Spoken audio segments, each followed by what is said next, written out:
The Batman actor Paul Dano calls superhero fatigue a welcome moment in Hollywood. This story comes to us from J.B. Augustine over at Bounding Into Comics.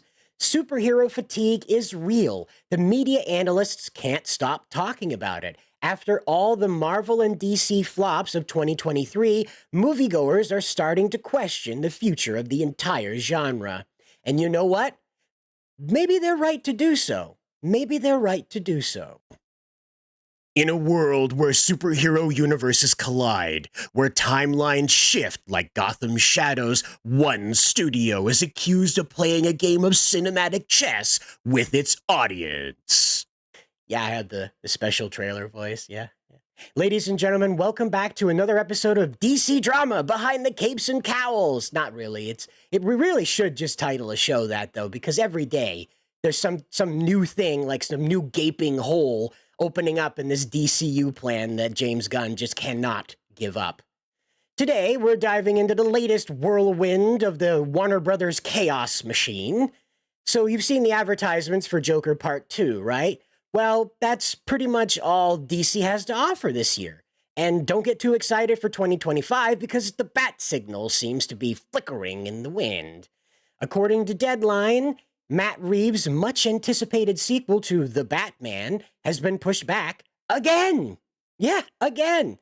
Because why not? We're just going to keep continuing screwing this stuff around. Remember, we're adding Captain Atom into an already clown car of a Superman movie. We're also throwing season 1 of Peacemaker to the wind because that's not canon, but season 2 is somehow, after everybody's established, but no, maybe not established. Who knows? The next hole that could open up probably will happen right here in this video. So, it's been pushed back again, right? Can you believe that? The Batman Part 2 has gone from October 3rd, 2025 to October 2nd, 2026. And here's the kicker of it all, right? Jeffrey Wright, the man that plays Jim Gordon, hasn't even seen the script for this next movie. What kind of bat magic is this? It's like they're making up the story as they go along. And you'll remember, James Gunn talked about this himself, about how Marvel would just go out and make stuff incrementally and then cram it all together in the editing room. And speaking of uncertainty, let's talk about James Gunn and his Superman reboot, the Superman Legacy movie, because apparently Legacy is all we have left when it comes to DC movies. James Gunn's Superman is supposed to kick off the Gods and Monsters phase of this DCU plan that he has. It sounds epic. Well, don't hold your breath, though, because we don't even know when that's going to come out now, considering all of these stretched out kind of production schedules, everything being pushed back now. We were all in a hurry to advertise that DC's the new great thing under James Gunn, and now the brakes are being put on it all. It's amazing.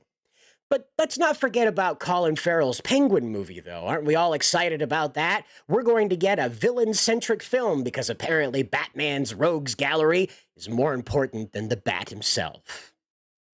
And that's what really seems to escape Paul Dano, as he complains that the whole notion of content is the problem with movies today, not the horrible decision-making that the studios are going through. He says, he's not a fan of the word content because, according to him, there's been a switch, a priority to quantity over quality. Now, in the case of Marvel and the MCU on on Disney Plus, you can definitely see that. You can definitely feel that there's too much. There's a quantity problem versus the quality problem, right? But DC doesn't have either. There's no quantity problem with DC, and there's no quality problem either because nothing's coming out. But what about that Batman film? Was that just another piece of content to Dano? Well, no, he defends Matt Reeves and the Batman film as a real film. That's right, he thinks that's different from everything else that's coming out somehow. Maybe it's the music, maybe it's the muscle car that Batman drove, I don't know, the jet-powered muscle car. It did sound pretty cool when it started up, though, I'll give him that. That was really cool when they had the jet engine turbine spinning up. That was really cool. But other than that, I was just perplexed why Batman was running around in a muscle car. It looks like a Challenger. It really does. It looks like an old school Challenger. And I don't feel Batman. I feel like Punisher with that kind of vehicle. Like Batman needs to have this kooky bat-themed car, not just a really curvy muscle car with a big old jet engine on the back.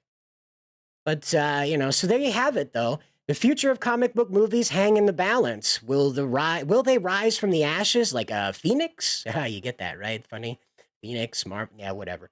But there's also a good possibility that these could fade into history like the cowboy movie. You remember the singing cowboy that would travel from town to town, liberating the people? Good luck putting together a movie like that today. I think the last one that won any awards was 310 to Yuma, and I'm not sure anybody remembers what that movie was about, even. I'll tell you what, if you remember what 310 to Human was about, remind us down in the comments below. But also, how do you feel about James Gunn and this amazing flip flop, upside down, and backward schedule he seems to be running out right now? And running out seems to be what's happening for the DCU.